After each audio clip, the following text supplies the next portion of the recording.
अहम रोल अदा करता है। 18% मुस्लिम आबादी होने के बावजूद भी मुस्लिम लीडरशिप गायब सी हो चुकी है। आजाद भारत में मुसलमानों का नेतृत्व करने वाली पार्टी कभी पावर में नहीं रही, लेकिन हर दल ने इस वर्ग का भरपूर उपयोग किया है, भरपूर फायदा उठाया है। हर दल ने एक दो चेहरों को मुस्लिम चेहरा बनाकर मुसलमानों का वोट तो ले लिया, लेकिन कभी मुस्लिम समाज का सामाजिक उत्थान नहीं किया। उलेमाओं को खुश रखने के चक्कर में जो आम मुस्लिम है वो इन दलों से धीरे धीरे खिसकता चला गया। आलम यह है कि आज दलितों के नेता है, पिछड़ों के नेता है, लेकिन मुस्लिम किसे अपना नेता माने ये कोई नहीं जानता।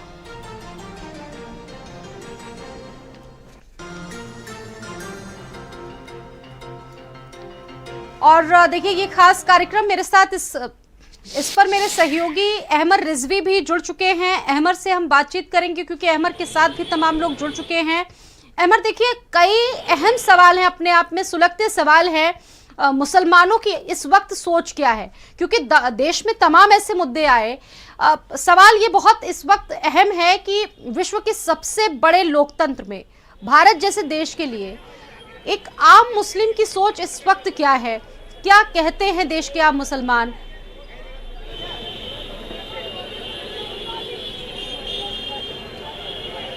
बिल्कुल स्वाति, देखिए हम इस वक्त लखनऊ में खड़े हैं और लखनऊ का सबसे भीड़ भाड़ वाला इलाका जो है वो पुराना लखनऊ है।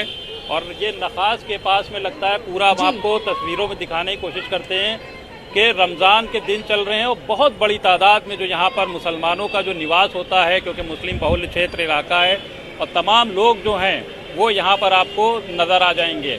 और जिस तरीके से जो आपका सवाल है कि जो मुसलमानों की जो हालात हैं और जो सियासत में जो उनके जिस तरीके से उनको जोड़ा जाता है और पिछली सरकारों ने उनके लिए क्या कुछ अब तक किया है, तो हम सीधे लोगों से यहाँ के रब्ता करेंगे, उनसे पूछेंगे कि ये बताइए, आप यहीं के निवासी हैं, अब तक तमाम दावे किए गए मुसलमानों के लिए, लेकिन मुसलमानों के जो हालात हैं वो जस के तस बने हुए हैं, आखिर क्या इसकी वजह है? देखिए, मुसलमान देश का महान वोटर है, क्योंकि मुसलमान पूरी तरह से धर्मनिरपेक्ष और सेकुलर है। मुसलमान कभी धर्म और जाति के नाम पे ना उसने लीडरशिप तैयार की, ना जाति और धर्म के नाम पे वोट करता है। आज़ादी से लेके आज तक मुसलमान का सिर्फ यही एक मत रहा है कि कभी भी उसने जाति और धर्म के नाम पे वोट नहीं किया। हिंदुस्तान की जितनी भी आबादी है उनको हम अपना भाई बहन मानते हैं, और हमारे काम को लेकर आगे जो भी आता है, जो लीडरशिप के लिए आगे आता है, चाहे वो किसी धर्म किसी पंथ का हो, हम चाहते हैं वो लीडरशिप आगे कायम करे और हम उसको वोट देने का काम करते हैं। सिर्फ ये देखते हैं कि वो चेहरा सेकुलर है कि नहीं है, वो धर्मनिरपेक्ष है कि नहीं है। ऐसे ही सूरत को, ऐसे ही चेहरे को हम लोग वोट देते चले आए हैं। ऐसे लोगों को ही हम लोग ने अपनी लीडरशिप दी है। मुसलमान कभी धर्म के नाम पर और पंथ के नाम पे बटा नहीं है। मुसलमान ने हमेशा अच्छे चेहरों को और सेकुलर चेहरों को ही आगे बढ़ाया है। इसकी जीती जागती मिसाल लखनऊ से अटल बिहारी वाजपेयी, भाजपा के पूर्व प्रधानमंत्री रहे, मुसलमानों ने उनको वोट दिया। उसके बाद एक दूसरी कड़ी जुड़े राजनाथ सिंह, उनको वोट दिया मुसलमानों ने। ये मुसलमान के सबसे बड़े धर्मनिरपेक्ष होने की सबसे बड़ी सबूत और सबसे बड़ी गवाही है। इस वक्त में बहुत महत्वपूर्ण अहम सवाल है, यूसीसी और सीए जैसे कानून भी देश में लागू हुए। ठीक है, कल सीए देश में आया, नोटिफिकेशन जारी हुआ, एक सोच, एक तमाम चीजें हवा में इस वक्त तैर रही। क्या आम मुसलमान इन सब चीजों से डर रहे हैं, इन कानूनों से डर रहे हैं? क्या ये वाकई में भ्रम की स्थिति है? इस तरह का भ्रम मुसलमानों के बीच में फैलाया जा रहा है? इन लोगों को डर लगता है क्या सीए जैसे कानूनों से? क्या वास्तविक में ये स्थितियां हैं देश में?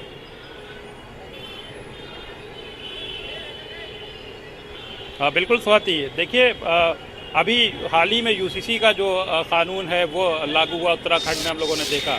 अब सीए को लेकर कल नोटिफिकेशन जारी कर दिया गया। क्या मुसलमानों में इसको लेकर कोई डर है, कोई भय है? क्योंकि विपक्षी पार्टियां जो हैं वो तमाम सवालात खड़े कर रही हैं। है किसमें इतनी हिम्मत कि जो हमसे छुड़ाए हिंद, हिंद हम पे फिदा है, हम फिदाए हिंद। इनको नाज है अपने तख्त व ताज पर, हमें भी नाज है बाबा जी के संविधान पर। तो मोटी सी बात यह है कि चुनाव के दिन करीब हैं, चुनावी सियासत की बिसात बिछ चुकी है। उस पर ये भाजपा रणनीति बना के अपना काम कर रही, कैसे हिंदू वोटर को पोलराइज करे। लेकिन अब वो पोलराइज होने वाला नहीं है, क्योंकि बेरोजगारी चरम सीमा पर पहुंच गई, महंगाई की सीमा, मतलब समझ लीजिए सारी सीमाएं तोड़ चुकी है महंगाई। बेरोजगारी, महंगाई, परेशानी, बदहाली, यानी कि किस चीज़ में इस टाइम हिंदुस्तान का आदमी परेशान नहीं है, आप बताएं। आप जमीन पे काम हमारे करने वाले साथ लोग एक जी। उलमा भी हैं, बाबर अशरफ साहब। सर ये बताइए कि जिस तरीके से यूसीसी का जो कानून है वो उत्तराखंड में हम लोगों ने देखा, फिर उसके बाद अभी सीए को नोटिफिकेशन जारी कर दिया गया, क्या मुसलमानों में इसको लेके कोई डर है, भय है किसी तरीके का कोई, या इत्मीनान से हैं आप लोग? ये मुसलमान रब से डरता है और हर वो कानून जो इंसानियत की बेहतरी के लिए उसको हम तस्लीम करते हैं, जिसमें शर और फसाद और फितना हो या जिसमें खौफ का या हरास का माहौल पैदा करना हो, हम उसको पूरी दुनिया इंसानियत एक्सेप्ट नहीं करती, हम भी एक्सेप्ट नहीं करते। और ये इस जो अभी कल रात को एक ट्वीट करके और नोटिफिकेशन करने की कोशिश की गई है, वो 100% पॉलिटिकल स्टंट है। और मैं पूरी दुनिया में मतलब हिंदुस्तानी शहरियों को आपके चैनल के माध्यम से साफ बताना चाहता हूँ कि अमन को बरकरार रखें, यही हमारे मुल्क का असासा है, यही हमारी पहचान है, यही हमारा वजूद है।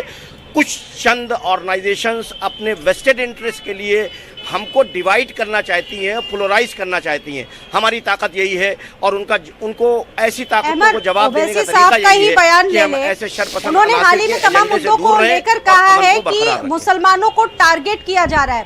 क्या इन्हें लगता है कि इन लोगों को वास्तव में टारगेट किया जा रहा है? क्या सोच है इनकी?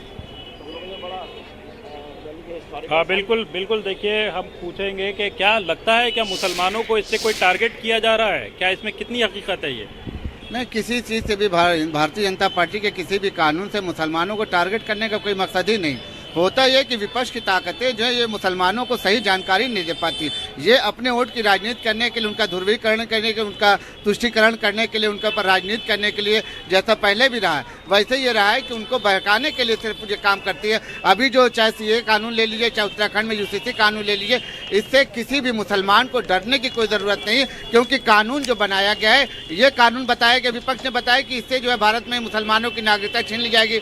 नागरिकता छीनी नहीं जाएगी, बल्कि जो शरणार्थी आपके साथ रह रहे हैं, जिनको सम्मान नहीं मिल रहा था, जिनको जो है दूसरी निगाह से देखा जा रहा था, तो कम से कम उनको भारतीय जनता पार्टी नागरिकता दे रही है। और भारतीय जनता पार्टी का एक हमेशा से नारा रहा है कि सबका साथ और सबका विकास।